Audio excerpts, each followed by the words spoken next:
నమస్తే. తెలంగాణ రాష్ట్రంలో BJP party MP అభ్యర్థుల కోసం కాస్త అంటే ఇతర పార్టీలకు సంబంధించి బెటర్గా ఉన్నప్పటికీ కొన్ని స్థానాల్లో పూర్తిగా మల్లగుల్లాలు పడుతున్నట్టు కనిపిస్తోంది. ఇప్పటికే దాదాపుగా 6-7 స్థానాలకు సంబంధించి ఒక నిర్ధారణకు వచ్చినట్టుగా ఇప్పటికే చాలా వార్తా కథనాల్లో ప్రచారం జరుగుతుంది. మరోవైపు అంతర్గతంగా పార్టీలో కూడా వీళ్ళకి సంబంధించి దాదాపుగా డిక్లేరెంట్గా చెప్పుకోవాలి. సుమారుగా 6-7 స్థానాల్లో ఇప్పటికే పార్టీ అనధికారికంగా అంటే అధికారికంగా డిక్లేర్ చేయనప్పుడు కూడా అంతర్గతంగా చర్చ కొనసాగుతుంది. ఏకంగా అధ్యక్షుడిగా కిషన్ రెడ్డి సైతం అక్కడిక్కడ చర్చకు తీసుకొచ్చారు కాబట్టి అనధికారికంగా డిక్లేరెంట్గా చెప్పాలి. ప్రజా విజయ సంకల్ప యాత్ర పేరిట వాళ్ళందరూ కూడా పెద్ద ఎత్తున పాదయాత్రలు సైతం చేపడుతున్నారు. ఒక 5 క్లస్టర్గా విభజించుకొని ఆయా క్షేత్రాల్లో వాళ్ళు పాదయాత్రలు సైతం కొనసాగిస్తూ యాత్రలు కూడా కొనసాగుతున్న నేపథ్యంలో పెద్ద ఎత్తున బీజేపీ పార్టీకి సంబంధించి ఉత్కంఠ రేపుతోంది. అయితే బీజేపీ సంబంధించి 17 పార్లమెంటరీ నియోజకవర్గాలు తెలంగాణ రాష్ట్రంలో 17 పార్లమెంట్ నియోజకవర్గాల్లో దాదాపుగా సిట్టింగ్లందరికీ కూడా తిరిగి టికెట్ ఇస్తుంది. మరికొంతమంది కూడా టికెట్ ఇచ్చే రకంగా రాష్ట్ర బీజేపీ పార్టీ ఇప్పటికే కొంత నిర్ధారణ కూడా వచ్చింది. దీనికి సంబంధించి అధిష్టానం ఇంకా కేంద్ర బీజేపీ పార్టీ ఇంకా అధిష్టానం డిక్లేర్ చేయాల్సి ఉంది. అది ఒకటే మిగిలి ఉంది. దీంట్లో చాలా కీలకమైన అంశం ఏంటంటే గతంలో ఇదే వ్యక్తి పేరు కాంగ్రెస్ పార్టీ తరఫున ఆయన బరిలో ఉండబోతున్న ఒక ప్రచారం కూడా జరిగింది. కానీ ప్రస్తుతం అదే వ్యక్తి పేరు తిరిగి బీజేపీ అభ్యర్థిగా బరిలో ఉంచేందుకు బీజేపీ పార్టీ ఆలోచన చేస్తున్నట్టుగా ప్రచారం కూడా జరుగుతుంది. చూద్దాం మరి ఆ వ్యక్తి ఎవరో కథ ఏంటంటే దిల్ రాజు. సో ప్రముఖ టాలీవుడ్ ప్రొడ్యూసర్గా ఉన్నటువంటి దిల్ రాజుని జహీరాబాద్ పార్లమెంటరీ నియోజకవర్గం నుంచి బీజేపీ అభ్యర్థిగా బరిలో నిలిపేందుకు రాష్ట్ర బీజేపీ పార్టీ నాయకులు ఆలోచిస్తున్నట్టుగా తెలుస్తోంది. చూద్దాం మరి వివిధ నియోజకవర్గాలకు సంబంధించి ఎట్లా ఉండబోతుంది అనేది. ఒకసారి నియోజకవర్గాల వారీగా మన అభ్యర్థులకు సంబంధించి గమనిస్తే కనుక ముందుగా ఆదిలాబాద్ విషయానికి వస్తే ఆదిలాబాద్లో ఇప్పటికే బీజేపీకి సిట్టింగ్ స్థానం ఇది. ఇక్కడ సోయం బాపురావు ప్రస్తుతం ఎంపీగా కొనసాగుతున్నారు. బీజేపీ నుంచి ఆయన ప్రస్తుతం ఎంపీగా ఉన్నారు. అయితే ఆయన విషయంలో కాస్త ఇబ్బందికరంగా ఉన్నది పార్టీకి, లేకుంటే పార్టీ శ్రేణులు అంతర్గతంగా ఇప్పుడు జరిగినటువంటి సమావేశంలో కూడా కొంత అందుబాటులో ఉన్నారని కావచ్చు, లేకుంటే పట్టించుకోరు బీజేపీ నాయకులు అనే ఒక అంశం కావచ్చు, బీజేపీ సిద్ధాంతాలకు ఆయన లోబడి ఉండరనే అంశం కావచ్చు, రకరకాలుగా కొంత నెగిటివిటీ అక్కడ సొంత పార్టీ నాయకుల నుంచి క్రియేట్ అయిందనే ఒక విషయం తెలుస్తోంది. దానికి సంబంధించి కాస్త సిట్టింగ్ స్థానమైనటువంటి సోయం బాపురావుని ఆయన విషయంలో పూర్తిగా సర్వేలు చేపట్టి లేకపోతే పార్టీ అధిష్టానం నిర్ణయం మేరకే అది జాతీయ స్థాయి అధిష్టానం మేరకే జేపీ నడ్డా సమక్షంలో అమిత్ షా సమక్షంలో వాళ్ళ యొక్క అధిష్టానం నిర్ణయం మేరకే సోయం బాపురావుకి డిక్లేర్ అవుతుంది. లేదంటే ఆయన కనుక పక్కన పెడితే ఆ స్థానంలో రమేష్ రాథోడ్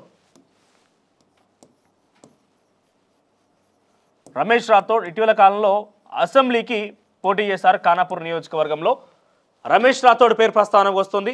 ఒకవేళ సిట్టింగ్ స్థానమైనటువంటి సోయం బాపురావు విషయాలు కనుక మీనమేషాలు లెక్కించాల్సి వస్తున్న నేపథ్యంలో ఆయన కనుక అక్కడ నెగిటివిటీ జరుగుతున్న నెగిటివిటీగా కొంతమంది సందేశం ఇచ్చారని ఒక ప్రచారం ఉన్న నేపథ్యంలో ఒకవేళ అది కనుక కాకపోయిన నేపథ్యంలో రమేష్ రాథోడ్ లేదా ఇక్కడ డాక్టర్ సుమలత పేరు వినిపిస్తోంది. మరొక వ్యక్తి డాక్టర్ సుమలత తన పేరు కూడా ప్రస్తావనకు వస్తుంది. సో ఇద్దరిలో వరకు ఒక అవకాశం వచ్చేటువంటి పరిస్థితి కనిపిస్తోంది, రమేష్ రాథోడ్ లేదా సుమలత.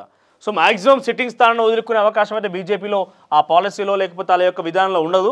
ఒకవేళ సిట్టింగ్ స్థానం కనుక ఇక్కడ సోయం బాపురావు కోల్పోతే ఆ స్థానంలో రమేష్ రాథోడ్ లేదా సుమలతకు అవకాశం ఇచ్చేటువంటి పరిస్థితి కనిపిస్తోంది. ఆ తర్వాత పెద్దపల్లి విషయానికి వస్తే సో పెద్దపల్లి ప్రస్తుతం బీఆర్ఎస్ పార్టీ, ఆ తర్వాత ఆ వ్యక్తి కూడా కాంగ్రెస్ పార్టీకి వెళ్ళిపోయాడు. ప్రస్తుతం బీజేపీ అక్కడ కాస్త ఇబ్బందికరమైన పరిస్థితి. ఒకవేళ ఆదిలాబాద్ గురించి మనం మాట్లాడుకున్నా కూడా ఇక్కడ తర్వాత నిర్మల్, ముదోల్, సిర్పూర్, తర్వాత ఆదిలాబాద్ 4 నియోజకవర్గాల్లో బీజేపీ స్థానంలో ఉన్నది. బీజేపీ ఎమ్మెల్యేలు ఉన్నారు. ఇక్కడ ఆదిలాబాద్ బీజేపీయే ఉంది, నిర్మల్ బీజేపీయే, ముదోల్ బీజేపీయే, సిర్పూర్ బీజేపీ గెలిచినటువంటి 8 మంది ఎమ్మెల్యేల్లో 4 వాళ్ళు ఆదిలాబాద్ ప్రాంతానికి సంబంధించిన వాళ్ళే. సో ఆదిలాబాద్ ఉమ్మడి జిల్లాకు సంబంధించిన వాళ్ళే, ఆదిలాబాద్ పార్లమెంట్ సెగ్మెంటే. ఇక మిగిలిన దాంట్లో ఆసిఫాబాద్లో బీఆర్ఎస్, ఖానాపూర్లో కాంగ్రెస్, తర్వాత బోధ్లో బీఆర్ఎస్. సో ఇక్కడ కాంగ్రెస్ స్ట్రెంత్ కేవలం ఖానాపూర్లో మాత్రమే అక్కడ ఎమ్మెల్యేగా ఉన్నారు. ఇక ఆసిఫాబాద్లో బీఆర్ఎస్, తర్వాత బోధ్లో కూడా బీఆర్ఎస్ ఉంది. సో ఇక్కడ ఏం చూసుకున్నా బీజేపీకి విజయ అవకాశాలు అనేది కొంత మేరకు పాజిటివ్గానే చెప్పుకోవాలి. ఎందుకంటే అక్కడ ఎమ్మెల్యేలు ఉన్న కారణంగా దీనికి తోడు ఓటింగ్ విషయంలోకి వచ్చినా కూడా ఇక్కడ అత్యధిక మెజార్టీతో నిర్మల్ ఎమ్మెల్యే గెలవడం కావచ్చు, ముదోల్లో బీజేపీ ఓటు సాధించడం కావచ్చు, సిరిపూర్లో ఓటు సాధించడం కావచ్చు, ఓవరాల్గా ఈ పార్లమెంట్ నియోజకవర్గంలో బీజేపీ ఓట్ షేర్ ఎక్కువగా ఉన్న నేపథ్యంలో డెఫినెట్గా బీజేపీ కథ పాజిటివ్ అని చెప్పుకోవాలి. కానీ అక్కడ ఎంపీగా ప్రస్తుతం సోయం బాపుర విషయంలో కొంత నెగిటివిటీయే ఈ ప్రాంత బీజేపీ నాయకుల నుంచి వదిలేందని ఒక వార్త ప్రచారంలో ఉంది. సో అధిష్టానం కూడా ఈయన ఒక నిర్ణయం పంపించారట. కానీ ఏమైనా కూడా అధిష్టాన నిర్ణయం మేరకే సోయం బాపురావును ఉంచుతారా, లేదంటే ఇతర వ్యక్తులకి ఏదైతే రమేష్ రాథోడ్ లేదా సురేష్ డాక్టర్ సుమలత పేరు వినిపిస్తున్న నేపథ్యంలో వాళ్ళకి అవకాశం కల్పిస్తారా మాత్రం చూడాల్సి ఉంది. ఇకపోతే పెద్దపల్లి పార్లమెంటరీ సెగ్మెంట్ విషయానికి వస్తే ఇప్పటికీ మనం చెప్పినట్టుగా పెద్దపల్లి పార్లమెంట్ సెగ్మెంట్ అనేది ప్రస్తుతం బీఆర్ఎస్ పార్టీ అక్కడ గెలుపొందింది. తర్వాత ఆ వ్యక్తి కాస్త కాంగ్రెస్కి వెళ్ళిపోయాడు. సో ఇక్కడ బీజేపీ చాలా తక్కువ, ఒక రకంగా చెప్పాలంటే కంప్లీట్ జీరో అని చెప్పుకోవచ్చు. ఎందుకంటే చెన్నూరులో బీజేపీ పెద్దగా ప్రాతినిధ్యం ఏం లేదు. తర్వాత బెల్లంపల్లిలో అదే పరిస్థితి, మంచిర్యాలలో అదే పరిస్థితి, ధర్మపురిలో కూడా అదే పరిస్థితి. సో ఎక్కడ చూసినా కూడా ఈ కాన్స్టిట్యున్సీలలో ఈ యొక్క నియోజకవర్గాలలో ఎక్కడ కూడా బీజేపీ పెద్ద ప్రాతినిధ్యం వహించే అవకాశం కూడా లేదు. దీనికి తోడు పెద్దపల్లి పార్లమెంట్ నుంచి గతంలో ఎస్ కుమార్ అనే ఒక వ్యక్తి అక్కడ కంటెస్ట్ చేసిండు. S Kumar. So S Kumar గతంలో పెద్దపల్లి పార్లమెంటరీ నియోజకవర్గం నుంచి కంటెస్ట్ చేసి సుమారుగా 2 లక్షలకు పైచిలకు ఓట్లను కూడా పొందగలిగే అవకాశం ఉంది. సో పొందగలిగాడు కూడా. సో ఒక రకంగా చెప్పాలంటే బీజేపీకి క్షేత్రస్థాయిలో అక్కడిక్కడ కొంతమంది ప్రేమికులు బీజేపీ పాలసీని ఎంచుకున్న వాళ్ళు, లేకపోతే వ్యక్తిగతంగా ఎస్ కుమార్ కూడా ఆ ప్రాంతవాదిగా కొంత అభిమానులు అయితే సంపాదించుకున్న పరిస్థితి. అయితే ఇటీవల అసెంబ్లీ ఎన్నికల్లో ఆయన ధర్మపురి అసెంబ్లీ నియోజకవర్గం నుంచి పోటీ చేశారు. సో అక్కడ కూడా ఓటమి పాలయ్యారు. సో ఓవరాల్గా ఇప్పటికే 2 సార్లు, ఒకటి పార్లమెంట్కి ఒకటి అసెంబ్లీకి 2 సార్లు అవకాశం ఇచ్చినా కూడా ఎస్ కుమార్ ఏమాత్రం కూడా తన యొక్క ఉనికిని చాటుకునే ప్రయత్నం చేయలేదన్న ఒక ఆరోపణ ఈ నియోజకవర్గాల్లో ఉన్నటువంటి బీజేపీ నాయకుల నుంచి అధిష్టానానికి వచ్చినటువంటి సంకేతం అట. అయితే ప్రస్తుతం ఎస్ కుమార్ పేరు పరిశీలనలో ఉన్నది. ఒకవేళ ఎస్ కుమార్ కనుక పార్టీ అధిష్టానం 2 సార్లు అవకాశం ఇచ్చిన అసెంబ్లీకి పార్లమెంట్కి అవకాశం ఇచ్చింది కాబట్టి ఇక్కడ ఎస్ కుమార్ కనుక పక్కన పెట్టాలని ఒక ఆలోచన కనుక వస్తే ఇక్కడ చాలా డెఫినెట్గా బలహీనంగా ఉందని చెప్పాలి బీజేపీ పార్టీ. ఒకవేళ ఆ అవకాశం కనుక ఎస్ కుమార్కి ఇవ్వకుండా పార్టీ కనుక పక్కన పెడితే ఇక్కడ అయోధ్య రవి అని చెప్పి, అయోధ్య రవి ఇటీవల కాలంలోనే ఆయన బజరంగ్ దళ్ నుంచి అఫీషియల్గా బీజేపీ పార్టీలో జాయిన్ అయ్యారు. సో మొదటి నుంచి కూడా హిందూ పాలసీలో హిందూ ధర్మరక్షణ కోసం పోరాడుతున్నట్టుగా ఆయన పెద్ద ఎత్తున ప్రచారంలో ఉన్నారు. అక్కడ ఆ ప్రాంతానికి సంబంధించిన రామగుండం నియోజకవర్గ వాసి ఆయన. సో ఎస్ కుమార్ కానీ ఆ తర్వాత అయోధ్య రవి ఇద్దరు కూడా రామగుండం ప్రాంతం వాళ్ళే. సో ఇక్కడ చూస్తే కనుక డెఫినెట్గా ఎస్ కుమార్కి అవకాశాలు ఎక్కువగా ఉన్నాయి. ఒకవేళ 2 సార్లు అవకాశం ఇచ్చినా కనుక పార్టీ ఆలోచన చేస్తున్న నేపథ్యంలో ఆ స్థానం కాస్త ఇటీవల కాలంలో బీజేపీలో అఫీషియల్గా ఇన్ని రోజులుగా బీజేపీ యొక్క పాలసీకి బీజేపీ యొక్క సిద్ధాంతాలకు లోబడే బజరంగ్ దళ్లో చాలా కీలకంగా పనిచేసినటువంటి వ్యక్తి ఆయన అయోధ్య రవి అని. సో ఆయన ఆ బీజేపీలో చేరిన తర్వాత అయోధ్య రవి పేరు కూడా ప్రస్తుతం ప్రస్తావనలో ఉన్నది. ఒకవేళ ఎస్ కుమార్ కాకపోతే అయోధ్య రవి. సో ఏ పేరు ఉన్నప్పటికీ ఈ పెద్దపల్లి పార్లమెంట్ సెగ్మెంట్లో డెఫినెట్గా బీజేపీకి నెగిటివ్, ఎందుకంటే బలహీనంగా ఉందని చెప్పుకోవచ్చు. ఎందుకంటే ఇక్కడ ఎక్కడ కూడా బీజేపీ ప్రాబల్యం కనబరిచే విధంగా లేవు. మొత్తం కొన్ని చోట్ల ఏమంటారు ఇండిపెండెంట్ అభ్యర్థికి మించి, ఇండిపెండెంట్ అభ్యర్థి కంటే తక్కువ ఓట్లు వచ్చే స్థానాలు కూడా చాలా అనేకంగానే ఉన్నాయి. ఇది పెద్దపల్లి పార్లమెంట్కి సంబంధించిన అంశం. ఇక కరీంనగర్లో బండి సంజయ్ పేరు దాదాపుగా ఖరారైనట్టు చెప్పాలి. బండి సంజయ్ ఇప్పటికే ఆయన ముమ్మరంగా ఆ నియోజకవర్గ వ్యాప్తంగా అనేక సంచలనాలు సృష్టిస్తూ, ఎందుకంటే అనేక చోట్ల అడ్డుకోవడం కావచ్చు, లేకపోతే ఆయనకు సంబంధించి ఆయన మీద దాడులు జరిగినట్టుగా చెప్పుకోవచ్చు, ఇంకా రకరకాలుగా సంచలనాలు సృష్టిస్తూ అధ్యక్షుడు కొనసాగిండి. ఇప్పుడు సంచలనాలు సృష్టిస్తూనే కరీంనగర్ పార్లమెంట్ మొత్తం కూడా యాత్రలు చేపడుతూ పాదయాత్రలు ఆయన కొనసాగుతున్నారు. సో కరీంనగర్ పార్లమెంటరీ నియోజకవర్గం నుంచి బండి సంజయ్ పేరు దాదాపు ఖరారైనట్టు చెప్పాలి. ఇక కరీంనగర్లో బీఆర్ఎస్ పార్టీ, చొప్పదండిలో కాంగ్రెస్, వేములవాడలో కాంగ్రెస్, సిరిసిల్లలో బీఆర్ఎస్, మానకొండలో కాంగ్రెస్, హుజరాబాద్లో బీఆర్ఎస్, హుస్నాబాద్లో కాంగ్రెస్. సో ఇక్కడ కూడా బీజేపీ అసెంబ్లీ నియోజకవర్గాల వారిగా వీకే. కానీ గతంలో కూడా ఇక్కడ ఒక్క సీటు లేకపోయినా బండి సంజయ్ గెలవగలిగాడు. దానికి కారణం ఆయన గతంలో బండి సంజయ్ కరీంనగర్ అసెంబ్లీ సెగ్మెంట్లో పలుమార్లు పోటీ చేసి ఓడిపోవడం, అసెంబ్లీ ఇక్కడ ఓడిపోవడంతో వెంటనే వచ్చిన పార్లమెంట్ ఎన్నికల్లో అది సానుభూతి అంటారా, లేకుంటే పాలసీ ప్రకారంగా బీజేపీని అక్కడ హిందూ ముస్లిం సంబంధించి కొంత ఘర్షణలు కూడా తలెత్తిన నేపథ్యంలో ఎట్టకేలకు సానుభూతి అన్ని రకాలుగా కలిసి వచ్చిన అంశంతో బండి సంజయ్ అత్యధిక మెజార్టీతో గెలవడం జరిగింది. సో ఈ నేపథ్యంలో బండి సంజయ్కి మరోసారి టికెట్ కేటాయించి ఆయన అక్కడ మరోసారి బరిలో నిలిపాలని ఆ రకంగా పార్టీ ఆలోచన చేస్తుంది. ఇక్కడ ఇంకొక పేరు కూడా అవకాశం లేదు, తావే లేదు. బండి సంజయ్కి ఆల్టర్నేటివ్గా అవకాశం కానీ తావే కానీ లేదు. సో డెఫినెట్గా బండి సంజయ్కి ఇక్కడ టికెట్ వచ్చే అవకాశం, ఇక గెలిపోవటం సంగతి తర్వాత మనం విశ్లేషించుకున్న తర్వాత వివరించుకుందాం. ఇకపోతే కరీంనగర్ పార్లమెంటరీ సెగ్మెంట్గా దాదాపుగా బండి సంజయ్ పేరు ఖరారైనట్టు చెప్పుకోవాలి. ఇకపోతే నిజామాబాద్ పేరు కూడా నిజామాబాద్ పార్లమెంటరీ కాన్స్టిట్యున్సీలో నిజామాబాద్ అర్బన్ వచ్చేసి బీజేపీ, రూరల్లో Congress, Balkonda BRS, Korutla BRS, Jagtial BRS, Armoor BJP, Bodhan Congress. So 2 Congress ఉన్నాయి. తర్వాత ఇక్కడ BRS Korutla, Jagtial, Armoor BRS, Balkonda BRS, Nizamabad rural మాత్రమే బీజేపీ. సో ఆర్మూర్ కూడా BJP. So 2 BJP, 2 Congress, 3 BRS అక్కడ ఈ పార్లమెంటరీ నియోజకవర్గంలో అసెంబ్లీ సెగ్మెంట్లో గెలుపొందిన పరిస్థితి. సో ఈ నేపథ్యంలో గతంలో కూడా ఒక్క సీటు లేకపోయినప్పటికీ బీజేపీ అక్కడ గెలుపొంది. సేమ్ సిచ్యువేషన్ ధర్మపురి అరవింద్ అక్కడ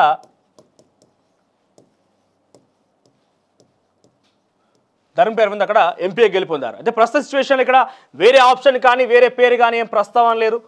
అదే కొన్ని చిన్న వార్త అంటే కొన్ని వార్తా కథనాలు అక్కడిక్కడ కొన్ని వ్యతిరేకత ఉన్నది, వేరే పేరు ప్రస్తావనకు వస్తున్న ప్రచారం మాత్రం జరుగుతుంది. కానీ అది కార్యరూపం దాల్చే అవకాశం డెఫినెట్గా ధర్మపురి అరవింద్కి సిట్టింగ్ స్థానం బీజేపీ డెఫినెట్గా కట్టబెట్టే అవకాశం 100కి 100% ఉన్నది. అయితే దీంట్లో కొంత అవకాశం ఏంటంటే పెద్ద ఎత్తున గతంలో ఇక్కడ ధర్మపురి అరవింద్ విషయానికి వచ్చినా కూడా గతంలో పసుపు బోర్డుకు సంబంధించి తీసుకొస్తాను ప్రస్తావన తీసుకొచ్చి దానికి ఒక బాండ్ రాసి ఇవ్వడం కావచ్చు రైతుల కోసం.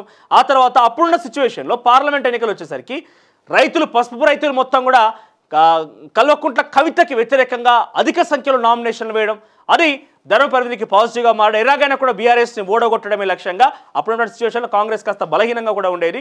సో కాంగ్రెస్ పార్టీ ఆ యొక్క బీఆర్ఎస్ పార్టీని ఢీకొనే అవకాశం లేదు. దీనికి తోడు బీఆర్ఎస్ పార్టీని ఓడగొట్టాలి. సో అక్కడ ఆప్షన్ కింద బీజేపీ ధర్మపురి అరవింద్ అతి తక్కువ కాలంలోనే ప్రత్యక్ష రాజకీయాల్లోకి వచ్చి అక్కడ ఎంపీ అయ్యిండు. సో డెఫినెట్గా ఈసారి కూడా ఆయన అక్కడ టికెట్ వచ్చే అవకాశం ఉంది.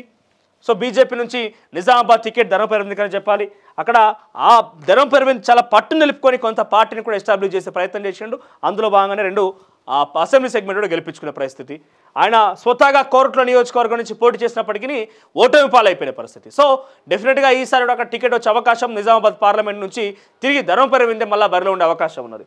ఇక జహీరాబాద్ విషయానికి వస్తే ఈ జహీరాబాద్ సెగ్మెంట్లోనే ఈసారి ప్రొడ్యూసర్ దిల్ రాజ్ని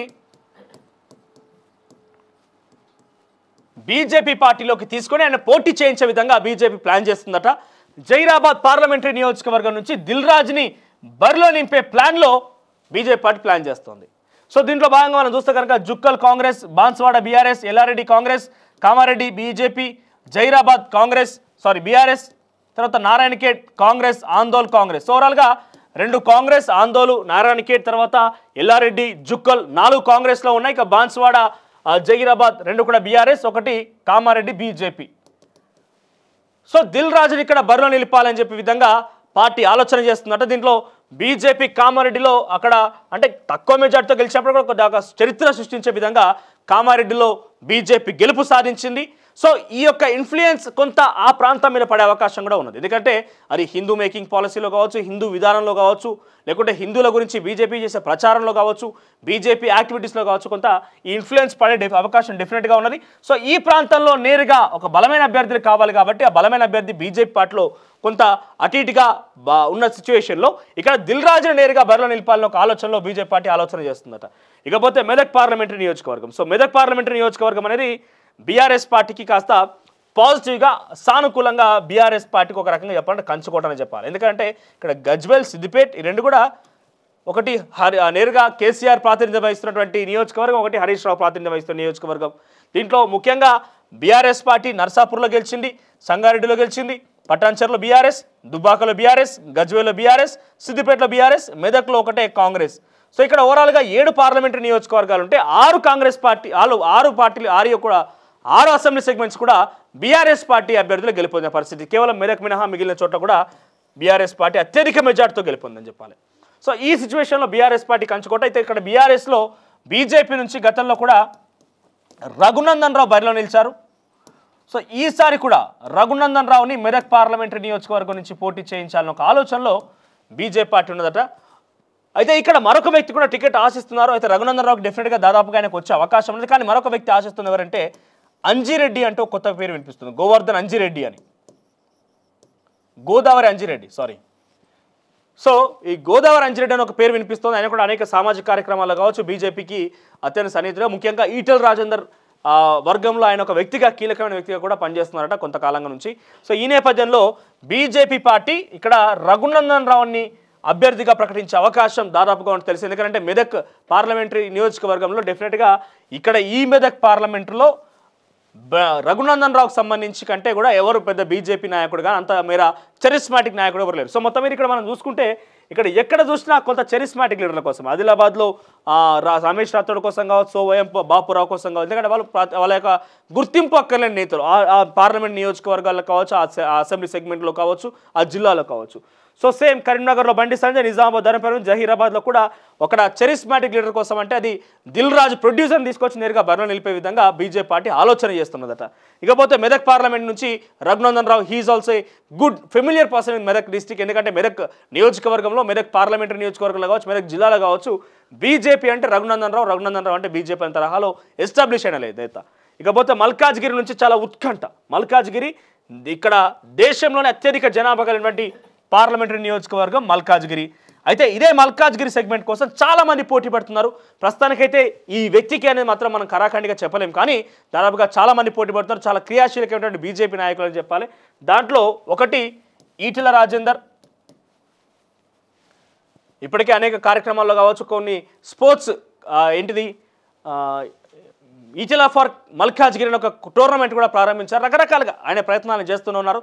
ఈటెల రాజేందర్ ప్రయత్నం చేస్తున్నారు. తర్వాత ఇక్కడ మురళీధర్ రావు బీజేపీకి అత్యంత క్రియాశీలక కార్యకర్త నుంచి మొదలుకుంటే నాయకుడు దాకా మురళీధర్ రావు కూడా అక్కడ ఎక్స్పెక్ట్ చేస్తున్నారు.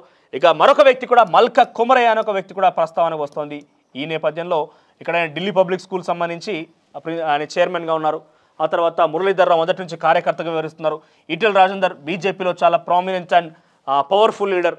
సో ఇక్కడ ముగ్గురు పోటీ పడుతుంటే ప్రస్తుతం మాత్రం తాత్కాలికంగా ఈ యొక్క నిర్ణయం అక్కడ ఎవరిని ప్రయోగించాలి, ఎవరిని అభ్యర్థిగా ఖరారు చేయాలని ఒక నిర్ణయం అధిష్టానానికి పూర్తిగా అమిత్ షా నేపథ్యంలోనే అమిత్ షా చేతులు ఉన్నట్టు తెలుస్తోంది. ఇంకా ఆయన డిక్లేర్ చేసేంత వరకు ఎవరు కూడా అక్కడ దాని గురించి ఆశించడం కానీ, లేకపోతే దాని గురించి పెద్దగా ప్రస్తావించడం కానీ, దాని గురించి ఆలోచన బంద్ చేయాలి. మొత్తం అధిష్టానం నిర్ణయం తీసుకున్న మేరకే వాళ్ళు వదిలేస్తారంటే ఇక్కడ ఎందుకు చూసుకున్నా కూడా మురళీధర్ రావు మొదటి నుంచి BJP, Etela Rajender powerful leader, ఈయన అక్కడ మల్కా కుమరయ్య స్థానికుడు, అదేవిధంగా ఢిల్లీ పబ్లిక్ స్కూల్ చైర్మన్. అది ఆర్థికంగా కావచ్చు, అనేక సామాజిక కార్యక్రమాల్లో కూడా ఇటీవల కాలంలో చాలా ముందు వరుసలో ముందుకెళ్తున్న వ్యక్తి ఆయన. సో ఇక్కడ పూర్తి అధిష్టానం నిర్ణయం మేరకే అక్కడ బీజేపీ యొక్క అభ్యర్థి ఖరారయ్యే అవకాశం ఉన్నది. తర్వాత సికింద్రాబాద్ విషయానికి వస్తే సికింద్రాబాద్లో కిషన్ రెడ్డి దాదాపుగా ఇంకా ఆయనకు మించి వేరే ఆల్టర్నేట్ కానీ లేకపోతే ఇంకొక ఆప్షన్ కానీ ఏం లేదు. కిషన్ రెడ్డి దాదాపుగా అక్కడ అభ్యర్థిగానే మనం చూడాలి ఇప్పుడు ప్రస్తుతానికి కూడా. ఆ తర్వాత హైదరాబాద్ విషయానికి వస్తే ఈసారి హైదరాబాద్లో ఇటీవల కాలంలో సోషల్ మీడియా ట్రెండ్ అనే చెప్పాలి ఆవిడ. ఎందుకంటే ప్రజలకి ఎట్లా ఉండాలి, లేకుంటే విద్యార్థులను ఎట్లా చూడాలి, పిల్లల్ని ఎట్లా చూడాలి, అనేక అంటే పాతకాల సంస్కృతి సాంప్రదాయాలు మొత్తం కూడా ప్రజలకు గుర్తు చేస్తున్నట్టుగా తన వీడియోలు సోషల్ మీడియాలో వైరల్ అవుతున్నాయి. సో ఆవిడెవరో కాదు, విరెన్సీ హాస్పిటల్స్ సంబంధించి చైర్మన్, విరెన్సీ హాస్పిటల్స్ చైర్మన్ ఉన్నటువంటి మాధవిలత. సో ఇప్పటికే సోషల్ మీడియాలో ట్రెండ్లో ఆవిడ కొనసాగుతున్నారు. ఎక్కడ చూసినా కూడా తన వీడియోస్ వైరల్ అవుతున్నాయి. సో పాతకాల సంస్కృతి సాంప్రదాయాలకు సంబంధించి భారతదేశ సంస్కృతి సాంప్రదాయాలు ఇలా ఉంటాయంటూ కొన్ని మాటలు చెప్తూ కొన్ని ఇంటర్వ్యూల్లో తను పెద్ద ఎత్తున వైరల్ అవుతున్న పరిస్థితి. సో ఓవరాల్గా రాజకీయాల్లో కూడా తన ఐడియాలజీ ప్రకారంగా బీజేపీ పార్టీ ముందుకు వెళ్తుంది. కాబట్టి బీజేపీలో నాకు గనక అవకాశం వస్తే నేను హైదరాబాద్ పార్లమెంటరీ కాన్స్టిట్యున్సీ నుంచి పోటీ చేస్తాను రకంగా ఇప్పటికే డిక్లేర్ చేశారు. ఆ సీటు కూడా ఆశిస్తున్నట్టుగా బహిరంగ ప్రకటించారు. కాబట్టి ఆ సీట్ను అయితే ప్రస్తుతం మాధవిలత ఆశిస్తున్నారు. మరి అక్కడ అధిష్టాన నిర్ణయం మేరకు ఎవరి పేరు ఉంటుందో మాత్రం చూడాల్సింది. కానీ నాకు తెలిసి హైదరాబాద్ పార్లమెంటరీ నియోజకవర్గంలో అక్కడ పోటీ చేస్తే మేము గెలుపొందుతామనో, లేకపోతే పోటీ చేస్తే మాకు ప్రభావం ఉంటుందనో, ఓట్లు పడతాయని ఎవరు కూడా బీజేపీ నాయకులు ఆశించారు. కానీ మాధవిలతని ఆశిస్తున్నట్టుగా ముందుకు వస్తుంది. కాబట్టి దాదాపుగా తన ఆశకు అనుగుణంగానే తన యొక్క బీజేపీ పార్టీ కూడా తనటువంటి సిద్ధాంతాలు కావచ్చు, తన యొక్క పాలసీలు కావచ్చు, తన యొక్క మాటలు కావచ్చు, ఎందుకంటే ఆధ్యాత్మికం హిందూ ధర్మం గురించి మాట్లాడుతుంది. కాబట్టి ఇక్కడ కొంత సిమిలర్గా బీజేపీ యొక్క ఐడియాలజీ, బీజేపీ యొక్క సిద్ధాంతాలు, తను మాట్లాడేటువంటి మాటలు, తన సిద్ధాంతాలు, తన ఐడియాలజీ కూడా కాస్త సిమిలర్గా ఉన్నాయి. కాబట్టి డెఫినెట్గా అన్ని పాజిటివ్గా ఉంటే మాధవిలతకే ఇక్కడ అవకాశం ఇచ్చి ప్రయోగించే విధంగా బీజేపీ పార్టీ ప్లాన్ చేస్తోంది. ఇకపోతే చేవెళ్ల పార్లమెంటరీ నియోజకవర్గంలో కొండ విశ్వేశ్వరరెడ్డి యొక్క టికెట్ దాదాపుగా ఖరారైనట్టు చెప్పాలి. ఇకపోతే మహబూబ్ నగర్ పార్లమెంటరీ నియోజకవర్గంలో ఇక్కడ డీకే అర్ణ కూడా దాదాపు కన్ఫర్మ్ అని చెప్పాలి. ఒకవేళ డీకే అర్ణ కనుక విముఖత చూపించి నాకు ఇంట్రెస్ట్ లేదు, నేను పోటీ కనుక చేయలేనని కనుక ఆలోచనలో ఉంటే ఈ స్థానంలో జితేందర్ రెడ్డి పేరు ప్రస్తావన వచ్చే అవకాశం ఉన్నది. జితేందర్ రెడ్డి. సో డీకేఆర్న కనుక విముఖత చూపించి నేను పోటీ చేయలేను, ఎందుకంటే మహబూబ్ నగర్లో ఇక్కడ షాద్ నగర్ కాంగ్రెస్, కొడంగల్ కాంగ్రెస్, నారాయణపేట కాంగ్రెస్, మహబూబ్ నగర్ కాంగ్రెస్, జడ్చర్ల కాంగ్రెస్, దేవరకద్ర కాంగ్రెస్, మక్తల్ కాంగ్రెస్, సో అన్ని కూడా కాంగ్రెస్ పార్టీ కంచుకోట. డెఫినెట్గా ఇప్పటికే కాంగ్రెస్ పార్టీ అక్కడ పెద్ద ఎత్తున ప్రచారం కూడా చేస్తున్నది, పెద్ద ఎత్తున వాళ్ళు ముందు కూడా కొనసాగుతున్నారు. సో ఈ నేపథ్యంలో అక్కడ నేరుగా మహబూబ్ నగర్ పార్లమెంటరీ నుంచి పోటీ చేసి కొంత అబాస్ పాలవడం కావచ్చు, కాంగ్రెస్ చేతుల మీద తను గతంలో పనిచేసిన పార్టీ మీద ఓడిపోవడం ఇష్టం లేక కొంత వెనక్కి తగ్గుతున్నట్టు కూడా ప్రచారం జరుగుతున్న నేపథ్యంలో డీకేఆర్న ఫస్ట్ ఆప్షన్గా బీజేపీ పార్టీ చూస్తున్నా. ఒకవేళ డీకేఆర్న కనుక విముఖత చూపించి నేను పోటీ చేయాలని ఒక ఆలోచన కనుక వస్తే ఆ స్థానంలో జితేందర్ రెడ్డికి వచ్చే అవకాశం ఉంది. మొదట అయితే డీకేఆర్నకే ప్రోటోకాల్ ప్రకారంగా చూసిన పార్టీలో అంటే తను ప్రస్తుతం మహిళా ఉపాధ్యక్షులు కొనసాగుతున్న, జాతీయ మహిళా ఉపాధ్యక్షులు కొనసాగుతున్న నేపథ్యంలో తనకు ఒక అవకాశం ఇచ్చేటువంటి విధంగా పార్టీ ముందు వరుసలో తన పేరు ప్రస్తావిస్తోంది. సో మహబూబ్ నగర్ నుంచి డీకేఆర్ను దాదాపుగా ఖరైనట్టు చూడాలి. ఇక నాగర్ కర్నూలు నుంచి మొదట్లో గతంలో బంగారు శృతి అని ఒక మహిళ పోటీ చేసినప్పటికీ బంగారు శృతి అనుక మహిళ పోటీ చేసినప్పుడు ప్రస్తుతం ఈరోజు పోతుగంటి రాములు అని చెప్పి బీఆర్ఎస్ పార్టీ నుంచి ఆయన బీజేపీలో చేరుతున్నారు. కాబట్టి రాములకు లేదా తన కుమారుడు భరత్